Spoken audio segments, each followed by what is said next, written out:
आप सबका परिचय भी मैं करवा दूं। हमारे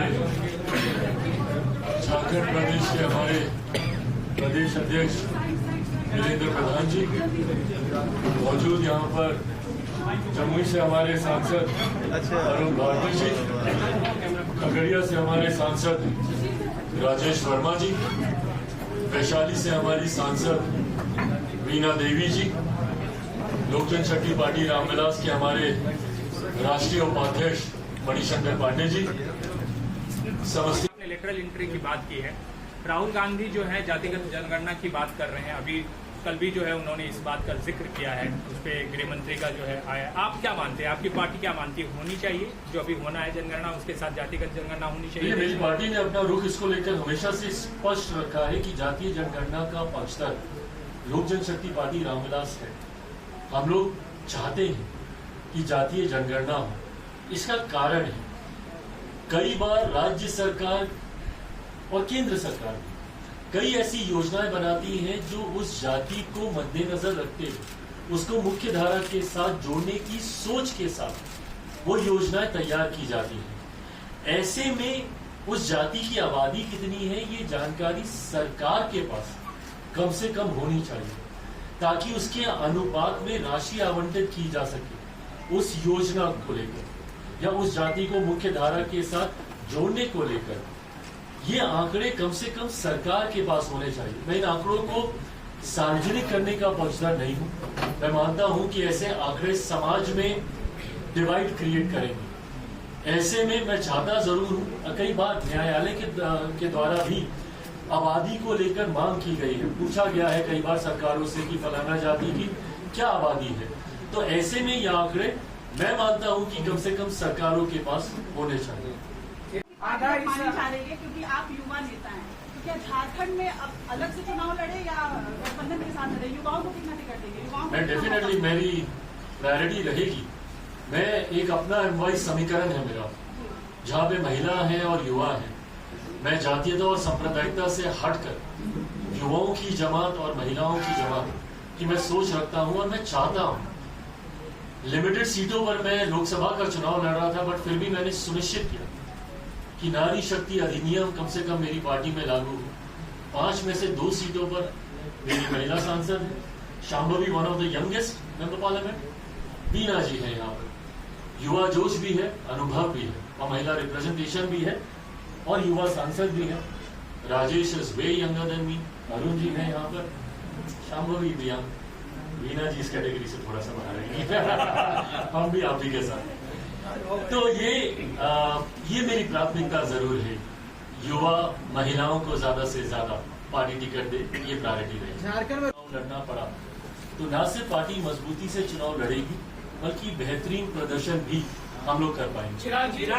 कि आपका इलेक्शन जब 5 साल होता है तो एक बार आप नजर आते हैं, आपकी पार्टी नजर आती है, आपके संगठन नजर आते हैं, एक आध सीट पे आप चुनाव लड़ते हैं। इसको क्या माना जाए? आप एक तरफ कहते हैं कि मेरा जन्म जो है बिहार में हुआ था, जब मैं जन्म मेरा हुआ था उसमें बिहारी था, दूसरी तरफ झारखंड को लेकर आपकी पार्टी इस तरह की मंशा रखती है, तो इस पर आप क्या कहेंगे? नहीं, आपकी बात बिल्कुल सही है, लड़ते थे, पर आज की तारीख में गठबंधन के भीतर अभी ये सब चर्चा होनी है।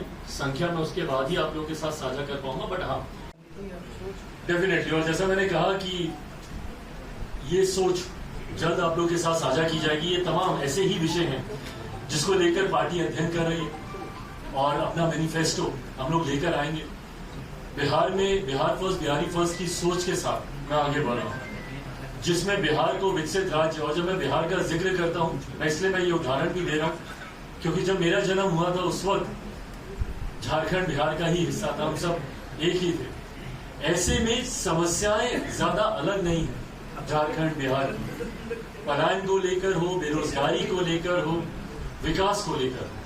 तो ऐसे में पार्टी इन तमाम विषयों पर अध्ययन कर रही है और ये तमाम चीजें एक कॉन्क्रीट रूप में जल्द आप लोग के समक्ष आएगी। ठीक है चिराग जी, आप मुख्यमंत्री जी ने इस बात को स्पष्ट कर दिया है कि जो आरक्षण का जो प्रावधान बाबा साहब की सोच के आधार पर था वही रहेगा आने वाले दिनों में। अगर क्योंकि ये स्वतंत्रता राज्यों को, जो सुप्रीम कोर्ट का जो ऑर्डर आया है, राज्यों को ये स्वतंत्रता दी गई है वर्गीकरण को लेकर, क्रीमी लेयर को लेकर।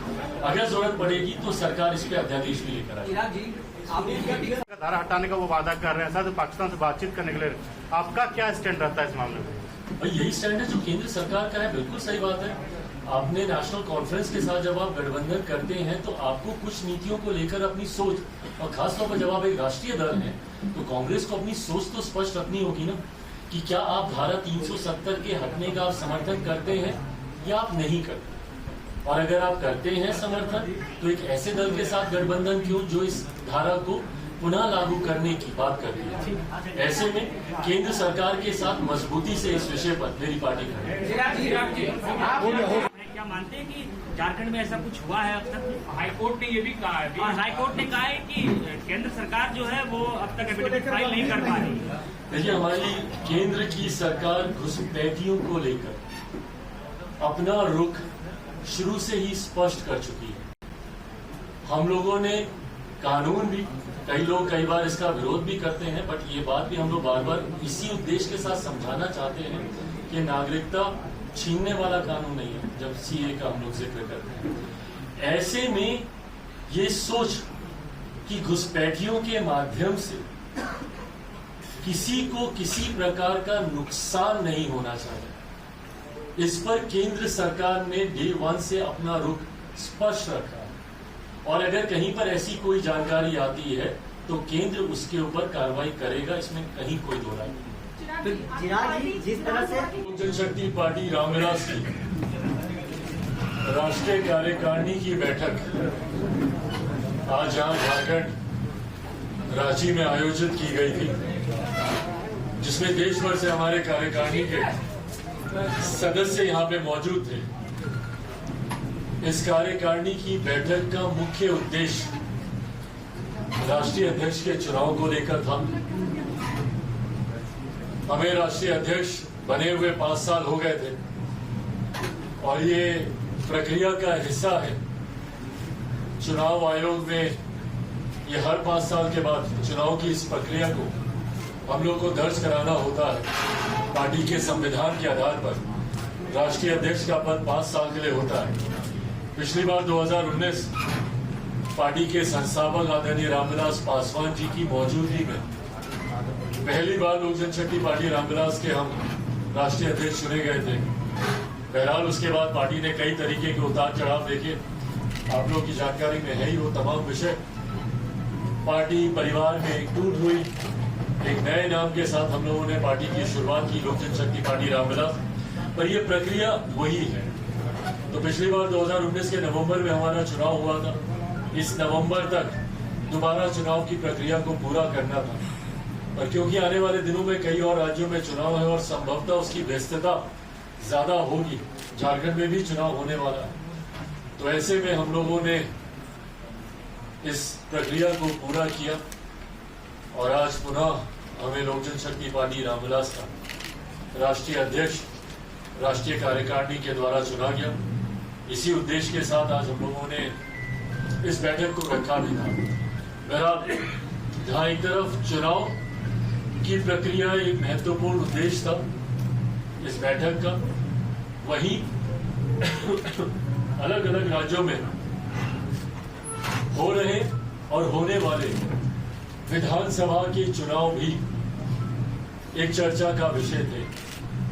झारखंड में भी आने वाले दिनों में चुनाव हो रहा, हरियाणा में नोटिफिकेशन ऑलरेडी आ चुका है, जम्मू कश्मीर में नोटिफिकेशन आ चुका है। और आज क्योंकि इस बैठक में हर राज्य के हमारे प्रदेश अध्यक्ष भी मौजूद थे, तो ये सुझाव प्रदेश कार्यकारिणी से लिया गया है, प्रदेश की इकाई से लिया गया है कि कौन अपने अपने राज्यों में किस भूमिका में चुनाव लड़ना चाहता है। भूमिका से मेरा तात्पर्य यह है कि गठबंधन के तहत मिलकर चुनाव लड़ना, और या फिर ऐसे राज्य जहां पे हम लोग का संगठन पहले से बहुत ज्यादा मजबूत है, वहां पर अकेले भी चुनाव लड़ने के लिए लोक जनशक्ति पार्टी रामविलास स्वतंत्र है। नागालैंड में हम लोगों ने अकेले चुनाव लड़ा था और वहां पर आज की तारीख में हमारे 2 विधायक, और हाल फिलहाल के दिनों में लोकल बॉडी के इलेक्शंस थे तो 2 काउंसलर भी वहां पर हमारे जीते। ऐसे में प्रदेश से जिन जिन राज्यों में चुनाव है वहां पर प्रदेश से भी ये सुझाव मांगा गया। लोक जनशक्ति पार्टी रामविलास का हम लोग का गठबंधन राष्ट्रीय स्तर पर भारतीय जनता पार्टी के साथ है और लोक जनशक्ति पार्टी रामविलास मजबूती से एनडीए का हम लोग हिस्सा है। पर वो राष्ट्रीय चुनाव की बात है, लोकसभा के चुनाव की बात है। काहे बगाहे अलग अलग समय पर अलग अलग राज्यों में पार्टी ने गठबंधन किए हैं। इसके पूर्व भी 2014 में झारखंड में ही भारतीय जनता पार्टी के साथ हम लोग का गठबंधन हुआ था और एक सीट गठबंधन के तहत हम लोग को दी गई थी, शिकारीपारा की एक सीट, जिसमें हम लोगों ने चुनाव लड़ा था। बहरहाल इस बार ये स्वतंत्रता पूरी तरीके से राज्य इकाई को दी गई है, जो गठबंधन के तहत चुनाव लड़ने के लिए इच्छुक है या अकेले। गठबंधन के तहत राज्य इकाई चुनाव लड़ना चाहती है। इन बातों को औपचारिक तौर पर भी गठबंधन के समक्ष आने वाले दिनों में रखा जाएगा और अगर सीटों का तालमेल ठीक से बैठता है तो गठबंधन के तहत, और अगर नहीं और अगर राज्य इकाई ने चाहा तो फिर हम लोग अकेले भी हम लोग चुनाव लड़ने का फैसला ले सकते हैं। जहां एक तरफ हम लोगों ने राष्ट्रीय अध्यक्ष का चुनाव और ये तमाम आने वाले दिनों में जिन जिन राज्यों में चुनाव है उसको लेकर हम लोगों ने चर्चा की, तो वहीं कई ऐसे ज्वलंत विषय जो हाल फिलहाल के दिनों में जिनको लेकर काफी चर्चा रही, भले वो वक्फ बोर्ड वाला मामला हो, लैटरल एंट्री को लेकर हो, या जिस तरीके से सुप्रीम कोर्ट के ऑब्जर्वेशंस आए जिसकी वजह से अनुसूचित जाति में क्रीमी लेयर के प्रावधानों का जिक्र उसमें किया गया, इन तमाम विषयों पर भी कार्यकारिणी में बैठक हुई और सबने सर्वसम्मति से हमारी केंद्र सरकार, जिसका मैं खुद एक हिस्सा हूं, केंद्र एनडीए की केंद्र सरकार और हमारे प्रधानमंत्री आदरणीय नरेंद्र मोदी जी के प्रति सबने एक धन्यवाद प्रस्ताव भी पारित किया। जिस तरीके से प्रधानमंत्री जी ने अनुसूचित जाति से जुड़े हुए हर महत्वपूर्ण फैसले पर और हर महत्वपूर्ण फैसले की गंभीरता को समझते हुए उचित फैसला लेने का काम किया। भले वो क्रीमी लेयर के प्रावधानों का जिक्र हो, उस दिन कैबिनेट मीटिंग में मैं भी मौजूद था, जिस कैबिनेट मीटिंग में प्रधानमंत्री जी ने इस बात को स्पष्ट किया कि अनुसूचित जाति में कोई क्रीमी लेयर का प्रावधान नहीं रहेगा। और यही सोच लोक जनशक्ति पार्टी रामविलास की भी थी। जिस तरीके से सुप्रीम कोर्ट के ऑब्जर्वेशंस के बाद इन प्रावधानों का बनना संभव हो सकता था, उसको प्रधानमंत्री जी ने स्पष्ट किया। अनुसूचित जाति का आधार अनटचेबिलिटी रहा। अनुसूचित जाति का आधार कभी भी शैक्षणिक आधार या आर्थिक आधार नहीं रहा। ये वो जातियां हैं जिनको भारत के संविधान में शेड्यूल किया गया है, जो कभी ना कभी छुआछूत का शिकार रही थी और इसीलिए इन्हें शेड्यूल कास्ट कहलाया गया। तो जब आधार अनटचेबिलिटी, आज की भी तारीख में हम लोग को उदाहरण सुनने को मिलते हैं कि एक दलित युवक को घोड़ी पर चढ़ने से रोका गया, एक दलित परिवार को मंदिर में प्रवेश करने से रोका गया। हाल फिलहाल के दिनों में एक आईपीएस ऑफिसर ने अपनी बारात निकालने के लिए सुरक्षा की मांग की। एक आईपीएस अधिकारी मांग करता, मुख्यमंत्री रहते हुए कई ऐसे नेता हैं जो मंदिर गए और मंदिर को गंगा जल से धुलवाया गया। तो ये आधार भेदभाव का इसमें छुआछूत। सुप्रीम कोर्ट के जो ऑब्जर्वेशन था उसमें कहीं पर भी अनटचेबिलिटी का जिक्र नहीं था, जो हम लोग थे एक चिंता का विषय था। और इस चिंता को हमारी सरकार, हमारे प्रधानमंत्री जी ने न सिर्फ समझा बल्कि इस पर उचित फैसला लेते हुए इस बात को स्पष्ट किया कि जिस तरीके से डॉक्टर बाबा साहेब भीमराव अंबेडकर जी के वक्त आरक्षण के प्रावधानों को बनाया गया था, उसी आधार पर यह व्यवस्था आगे भी चलती रही। तो जहां प्रधानमंत्री जी का धन्यवाद उसके लिए, वहीं लैटरल एंट्री को लेकर भी हम लोग की चिंता थी। डायरेक्ट नियुक्तियों के माध्यम से जिस तरीके से SC, ST, OBCs के आरक्षण के प्रावधानों को ध्यान में नहीं रखा गया, ये भी हम लोग के लिए चिंता का विषय था। इसका एडवर्टीजमेंट को प्रधानमंत्री जी के दिशा निर्देश अनुसार विड्रॉ किया गया, जो पुनः हमारे प्रधानमंत्री जी का कमिटमेंट, उनका समर्पण सामाजिक न्याय के प्रति दर्शाता है। प्रधानमंत्री जी ने हमेशा समाज के उस वर्ग को मुख्य धारा के साथ जोड़ने के लिए फैसले लेने का काम किया।